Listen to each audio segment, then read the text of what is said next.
The sun rose sharp and golden over Maplewood Lane, cutting through the early mist that clung to the hedges like stubborn ghosts. Sam stood at the edge of his workshop's gravel driveway, his gloved hands wrapped around a steaming cup of black coffee. He inhaled the heavy morning scent of motor oil, scorched metal, and fresh sawdust that always drifted from his open workshop doors, grounding him in quiet satisfaction. This was his kingdom. Rows of steel beams, chains, iron rods, tools, and welding masks lined the walls in perfect order. In the center, under the overhead crane, sat a half-finished iron gate commission for a local estate, its edges rough with newly cut steel. He set his mug down on the steel workbench, sparks flickering from his torch as he resumed welding the hinge brackets. His ears buzzed pleasantly with the hum of electricity, broken only by the occasional distant bird call. Then the screech of tires tore through the morning calm. He flinched, his welding arc skipping dangerously close to the bench. A silver SUV barreled up his gravel driveway, scattering pebbles against the workshop's aluminum walls like bullets. Sam lowered his mask and turned, chest tightening with irritation. Out stepped a woman wearing mirrored sunglasses that swallowed half her face. Her platinum blonde ponytail swung like a whip as she slammed the SUV door shut. She wore floral yoga pants, designer sneakers still pristine, and a neon pink tank top that proclaimed boss lady in gold cursive. Her lips curled as she surveyed his workshop, her eyes squinting in disdain. "Excuse me?" she barked, strutting toward him with hurried steps that kicked up chalky dust onto his polished steel plates. Sam turned off his torch, lifted his welding mask, and blinked through the settling sparks. She stood close enough that her citrus perfume mixed nauseatingly with the burnt metal smell in his nostrils. "Morning," he said curtly, wiping sweat from his forehead with the back of his gloved hand. "Yeah, whatever." She waved a manicured hand at him dismissively. "I need you to move this junk out of the way so I can park in here." Sam stared at her, confused. The workshop bay was filled with metalwork tables, stacked iron beams, a pulley hoist hanging from an overhead rail, and power tools anchored to benches. "Park in here," he repeated. She exhaled sharply, as if speaking to a toddler. "Yes. There's birds nesting in the maple tree next to my driveway. They keep dropping US stuff on my Escalade. And this," she gestured around with distaste, "is the only covered space nearby." "This is my private workshop, ma'am," he said evenly, the heat from his welding torch still radiating against his chest. "I'm working here. Not a parking garage." Her lips pursed so tightly the skin around them whitened. "Don't be ridiculous. I'm the vice president of the HOA." She paused to let that sink in, as though it were an imperial title. "We technically have rights to community spaces if needed, and this structure is on community land anyway. So move your little toys out. I'm late for my spin class." Sam clenched his jaw, feeling the coarseness of his short beard scrape against his collar. "This isn't community land. This is my private property. The plot line ends at the sidewalk. I built this workshop myself 20 years ago. You can't just—" She raised a hand sharply, silencing him. "Listen, Mr. Welder.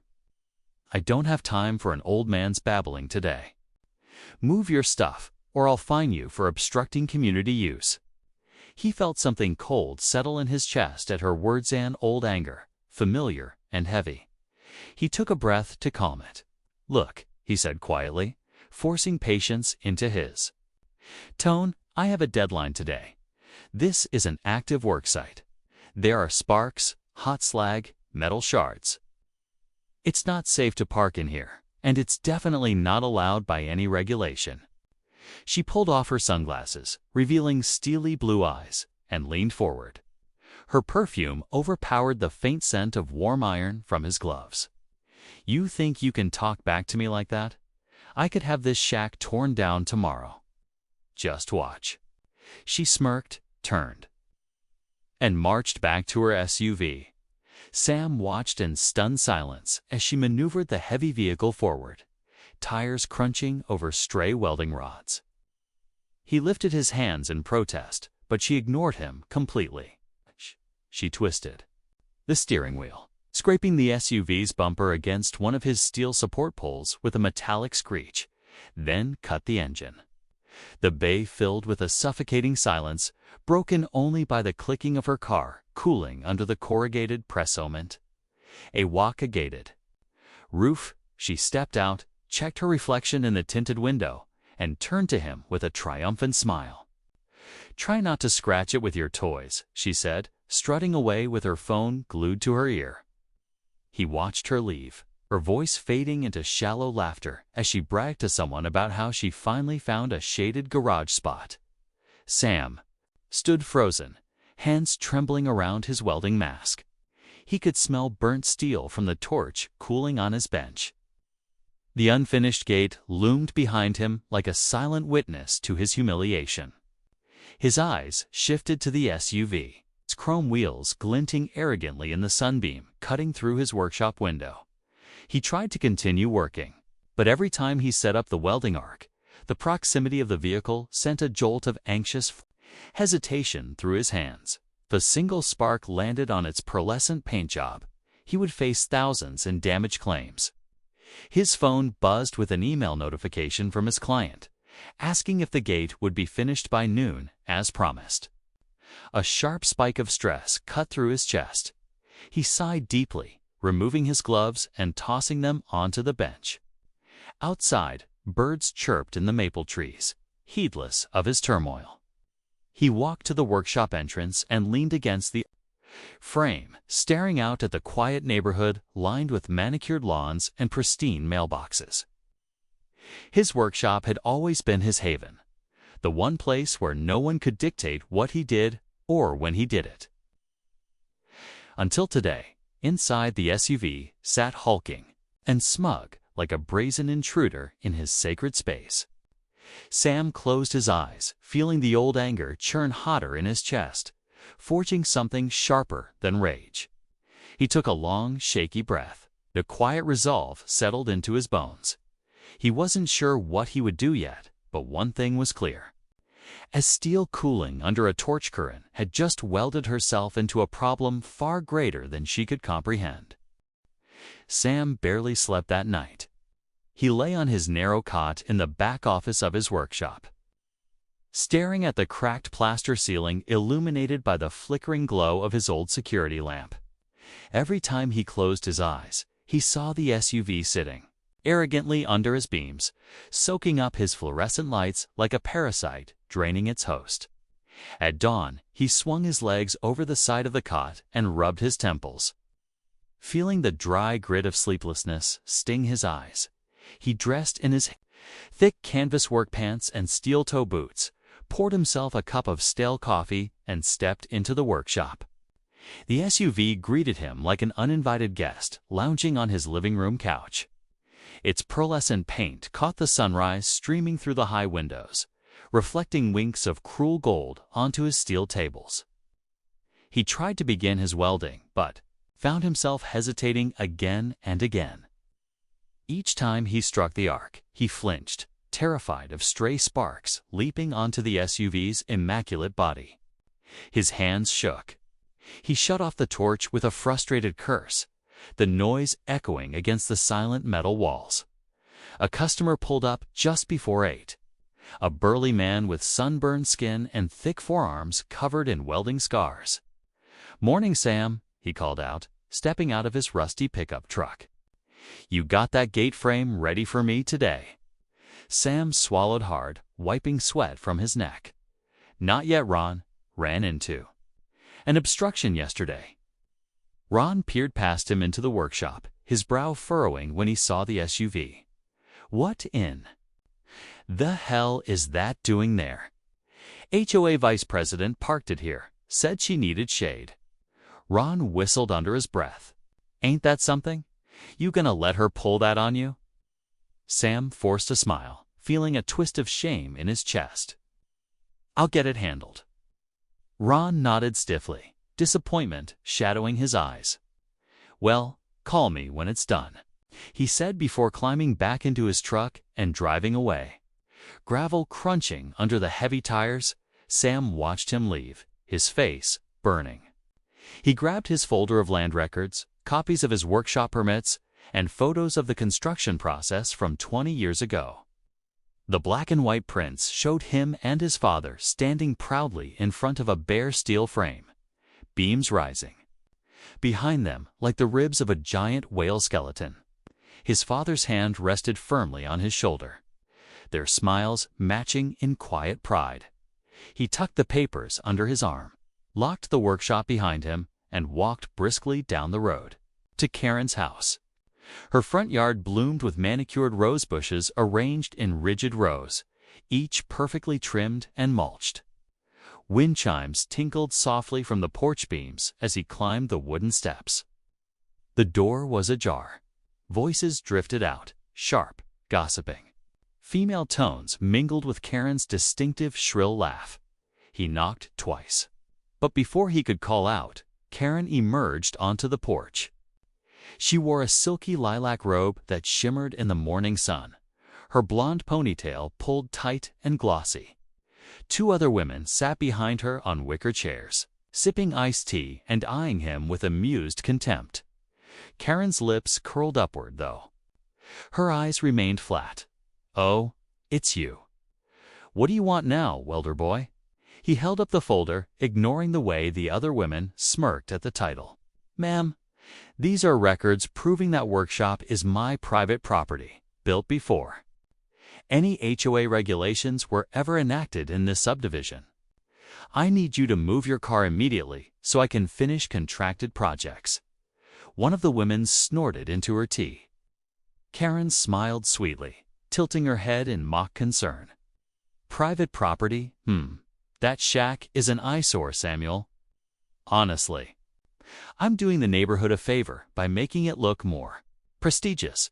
His name in her mouth felt like poison. His jaw tightened. "It's not a shack. It's a licensed and insured metalworking facility. And your SUV is blocking urgent paid work. If you don't move it today, I'll have to call a tow service." Her laugh was sharp and hollow, echoing off the porch beams. "A tow service? For an Escalade that's worth more than your entire property? Good luck with that. I'll call the sheriff and file trespassing charges if you lay a single finger on my vehicle. Please," he said quietly, feeling his dignity collapse under the weight of her scorn. "I'm asking respectfully. This is my livelihood." She leaned in closer until he could smell the sugary floral perfume coiling off her neck. "Let me explain something to you, Sam. You people think your little blue-collar hobbies make you important. But the HOA decides what stays and what goes around here. And if you keep pestering me, I'll slap you with so many fines your workshop will be bankrupt before autumn." She flicked her hand at him dismissively and turned to her. "Friends, he's still here. Isn't it sad when men don't understand a simple no?" They cackled, high and sharp, like glass breaking under a boot heel. Sam turned and walked down the porch steps, each creaking plank vibrating through his boots. He heard one of them whisper, "He smells like burnt rust," before another burst of laughter chased him down the walkway. The morning sun felt hotter on his neck than before, burning against his flushed skin. He clenched his fists so hard his fingernails bit crescents into his palms. When he reached his workshop, he stood staring at the SUV for a long moment. Its chrome detailing gleamed under the lights he paid for, sitting smug and invincible. His phone buzzed in his pocket. He pulled it out, expecting another angry email from a delayed client, but his chest tightened when he saw Karen's name flash on the screen. He opened the message, "Don't touch my car. HOA has authorized me to park there indefinitely." He read it 3 times, each word pressing heavier against his ribs until his breath came shallow and ragged. He set his phone down on the workbench, pressing his trembling hands to the cool steel surface. His reflection in the polished metal stared back at him, weary eyes lined with dark hollows, soot-smudged skin, gray threaded through his black hair. For a moment, he saw his father's reflection there too, proud and broad-shouldered, and the contrast cut him deeper than any grinder blade ever could. He pulled off his welding apron and hung it on its rusted hook. The SUV's presence loomed in the silence, and each tick of its cooling engine grated against his thoughts. He walked to the far end of the workshop, where an old stool sat next to a cluttered shelf of carbide bits and welding electrodes. He sat down slowly, the stool creaking under his weight, and closed his eyes. He breathed deeply, letting the smell of oil, steel dust, and sun-warmed iron seep into his lungs. Beneath his anger, beneath his humiliation, something cold and focused was beginning to form. A thought, a plan. A slow smile tugged at the corner of his mouth. Karen believed she held power over him, that her titles and threats would keep him meek and silent. But she had forgotten what men like him could build when pushed too far. As the morning shadows stretched long across the cement floor, Sam opened his eyes, and they gleamed with something sharper than rage. The SUV sat unmoving. Under his beams, unaware that its arrogant sanctuary had just become a cage. That evening, Sam sat alone in his workshop office, a single desk lamp casting harsh shadows across stacks of welding manuals and invoices. Outside the glass window, dusk spread a purple haze over the neighborhood, settling quietly over the rows of brick houses and manicured lawns. He sipped black coffee gone cold, his rough fingers drumming rhythmically against the mug. Every few seconds, his eyes flicked up to the SUV parked under his workshop beams. Even in the fading light, its chrome trim gleamed like a sneer. He rose, walked over to his drafting table, and flipped open a large sketchbook covered in welding diagrams and steel joinery notes. Carefully, he began to sketch out a frame design, pencil strokes swift but deliberate. His mind worked mechanically, calculating load stress, beam thickness, welding angles, and support bar placement. Each line he drew brought a measure of calm to his roiling chest. He remembered his father's words on the day they finished welding the main workshop frame. "Don't waste your strength on shouting, son. Metal doesn't bend to noise, it bends to heat and precision." Sam's lips curled into a grim smile as he set down his pencil. He pulled on his thick welding apron and slid his leather gloves over his calloused hands. The workshop lights flickered on with a low hum, illuminating the chaos of tools and coiled cables. He flipped on his mask, grabbed his plasma cutter, and walked toward the steel stockpile leaning against the rear wall. The hiss of the torch flared to life, casting wild shadows across the concrete as he sliced through heavy-gauge square tubing, sparks fanning out like angry fireflies. He worked without pause, measuring, cutting, aligning each piece on his heavy steel table. He tacked them together quickly, then switched to full welds, the arcs spitting heat that lit up the darkness like a sunrise. Sweat dripped down his temples and pooled at the edge of his mask padding. The smell of burning flux, ozone, and scorched steel filled the room. Hours passed unnoticed. Only when the cooling fan kicked on, sending a cool breeze across his back, did he finally pause to catch his breath. He removed his mask, wiped his forehead with the crook of his elbow, and surveyed the frame he had assembled. It was a heavy iron grate, reinforced with thick crossbeams, designed to fit precisely across the workshop's main entrance. He laid it aside and began work on a second grate, this one designed for the side entrance. When both were ready, he began welding anchor plates to the concrete floor, his knees pressing painfully into the cement as he worked in narrow spaces under the doors. By midnight, both grates were upright and ready. He drilled deep into the concrete and secured each with thick galvanized bolts and welding tacks, adding vertical and horizontal crossbars for reinforcement. The workshop reeked of burnt flux and steel dust, the scent sharp and heavy in his lungs. He stood back and admired his work, feeling an old satisfaction bloom in his chest, warm and grounding.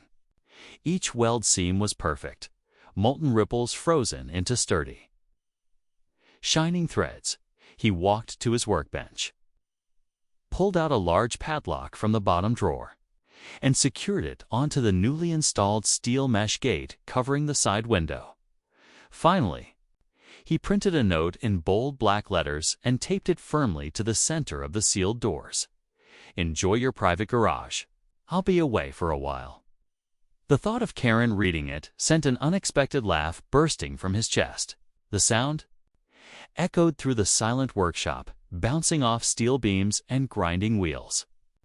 He hadn't laughed like that in months, with the doors now sealed from outside entry, and the SUV trapped within its steel cage. He moved to his office. He pulled out his old hiking backpack, dusted off the nylon straps, and began stuffing it with spare clothes, his worn thermal jacket, a portable kettle, a small toolkit, and a bundle of protein bars. He moved efficiently, feeling the tired muscles in his arms hum with quiet triumph. He locked the workshop from the inside and stepped out into the dawn air, the horizon barely kissed by pale orange light. The birds had begun to stir in the trees lining Maplewood Lane, their chirps cautious and subdued in the chill. Sam closed his eyes and inhaled deeply, the crisp scent of dewy grass clearing the soot from his mind. He walked around the side of the building, pausing to admire the reinforced gates now gleaming in the newborn light. He turned to his old pickup truck parked by the side fence. It was rusted along the wheel arches, and the front bumper was dented from an old fence post accident. But it started on the first ignition like it always did, rumbling low and faithful beneath him. He shifted into gear and rolled slowly down the gravel driveway, glancing once in his rearview mirror. The workshop sat quiet under the pale dawn sky. Through the iron grate, the SUV was barely visible, its gleaming pearl finish dimmed under shadow. Its presence now just another object locked away behind steel bars. As he turned onto the main road, his phone buzzed with an alarm reminder. Vacation? 2 weeks mountains. He let out a tired sigh that turned into a quiet chuckle. His father had always said there were 2 ways to solve a problem with stubborn metal: bend it to your will, or leave it under pressure until it yields on its own. Karen was about to learn that second lesson the hard way. The road ahead stretched wide and empty, cutting through endless golden fields lined with dew-soaked fences. The sun crested the horizon behind him, flooding his rearview mirror with a glow so bright he had to squint. But Sam smiled through it, feeling the tiredness seep from his bones and a calm steel resolve settle in its place. The workshop, for the first time in days, felt truly silent behind him, and Karen's SUV sat locked away like an arrogant queen imprisoned in her own gilded cage. He drove on, the morning air rushing through his half-open window, carrying away the last traces of anger from his chest. Ahead lay the quiet mountains, where no HOA fines, committee meetings, or smug SUV drivers could reach him. And behind him sat a silent promise of justice, welded into cold iron and sealed with quiet satisfaction. The sun rose bright and merciless over Maplewood Lane 2 weeks later, turning the workshop's corrugated roof into a gleaming strip of light, visible even from Karen's porch. Her nerves felt as frayed as the robe belt she kept tying and retying. Around her waist, she had spent the last 14 mornings pacing her driveway, glaring across the street at Sam's workshop, waiting for him to return. The SUV sat locked behind welded grates, silent and unreachable. HOA meetings had been filled with hushed gossip and open ridicule. Neighbors drove by slow enough to stare at the sealed workshop door. Some even stopped to take photos, pretending to check their phones afterward, their lips curling in suppressed laughter as they drove off. She had called every locksmith within 50 miles, each refusing after hearing the phrase welded steel reinforcement. She tried a local demolition company, but their foreman told her they needed owner authorization to cut open a structural building. Even the sheriff's deputy, a soft-faced young man, stepped back uncomfortably after inspecting the gates, telling her it was a civil matter and advising her not to trespass. Further, she had screamed at him so viciously he nearly tripped over her rose bushes, backing away. Now she stood on the sidewalk, sunglasses shielding her tired eyes from the rising sun, arms crossed tight against her chest. Her reflection in the SUV window looked small and pinched, lips chapped from stress biting, ponytail limp. She turned when a sudden grumbling roar echoed down the street. Sam's old pickup rattled over the speed bump, its rusted muffler coughing black smoke as it rolled up. To the workshop gate, he stepped out, looking 10 years younger. His skin was tanned from mountain air, eyes clear under shaggy black brows.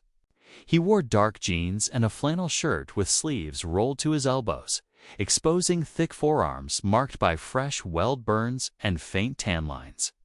He didn't acknowledge her immediately. Instead, he walked to his workshop door, crouched to inspect the weld seams, and ran his fingers along the cooling lines. Like a master returning to his forge, Karen's voice snapped the morning silence. "About time you showed up. Open it now." He didn't rise at first, continuing his inspection. Finally, he turned his head, his gaze calm and unreadable. "Good morning to you too." Her jaw clenched so tight her teeth squeaked. "Don't play games. You're in violation of HOA Code 7C, unreasonable restriction of communal access." He stood fully, stretching his back until his joints cracked softly. "It's not communal property, Karen.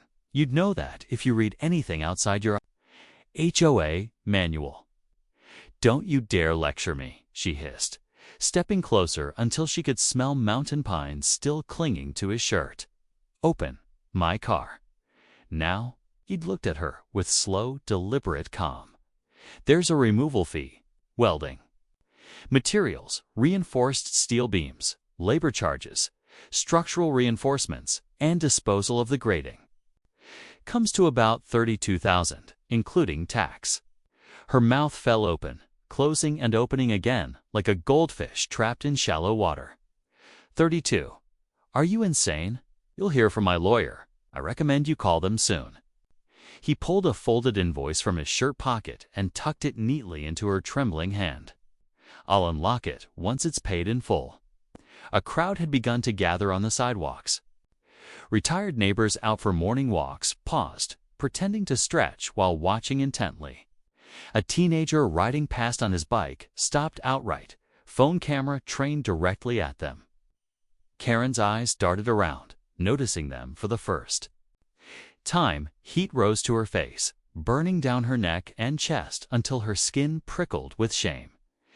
"This isn't over," she spat. "I'll have the entire board fine you for obstruction. I'll have your business license revoked.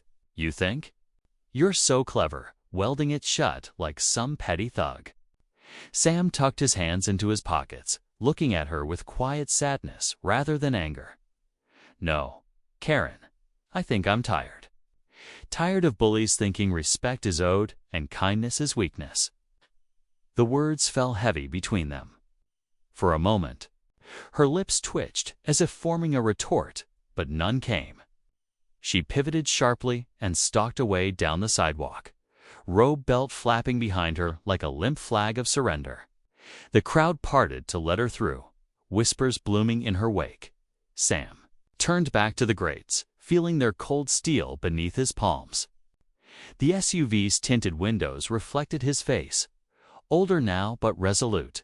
Kay reached up, peeled off the taped note that read, "Enjoy your private garage. I'll be away for a while," and crumpled it in his fist. Behind him, an elderly neighbor approached. Mr. Hayes' white hair slicked back, leaning heavily on his cane. "Heard what she did," he rasped. "Damn fine work welding her in like that. Reminds me of the time I locked a general's Jeep inside a supply hangar back in Korea. He didn't touch my squad's rations again. Sam laughed softly, a real, clean laugh that unknotted something tight in his chest. "Thanks, Mr. Hayes." As the old man shuffled away, Sam pulled out his phone. Notifications flickered across the screen. Neighborhood social media was alight with memes. One showed Karen's SUV behind the steel bars with the caption, "When you think you own the street, but forget you've parked in his kingdom." Another showed a welding mask emoji next to a crown. He shook his head, chuckling, and slipped the phone back into his pocket.